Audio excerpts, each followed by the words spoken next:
სასწავლო პროცესისას იწვალებს ყურსო. აჰა. არ დადეგებზე თითქოს ამას გადაეჩვიაო, თუმცა სწავლის დაწყების შემდეგ ისევ დაიწყო. და მე ვკითხე, რომ ანუ სკოლა ან საცხოვრებელი ხო არ შეიცვალა და ანუ რამე სტრესმა ხო არ განაპირობა ეს ყველაფერი და იმან თქვა, რომ სკოლა შევიცვალეთ და საცხოვრებელი ადგილიც. სენსორულ სტიმულაციას ახდენს რა, ანუ შეიძლება ყურზე თუ გინდათ რომ ხელი მოიცილოს, ხო, შეიძლება საშლელზე გადაიტანოს ან კალამზე ან რაღაცა.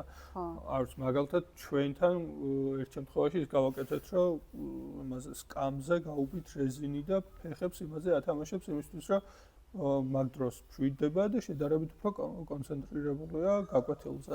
შეიძლება არც სტრესია, უბრალოდ სტიმულაციას ახდენს მაგისთვის. მაგას იმისთვის, რომ კონცენტრაცია უკეთესად მოახდინოს რაღაცებზე. მაგალითად, მე როცა უსმენ ხოლმე ან ლექციას, ან არ ვიცი რამეს, ვინმეს თუ უსმენ, ხშირად არის როცა ვხატავ რა იმაში, გაუში.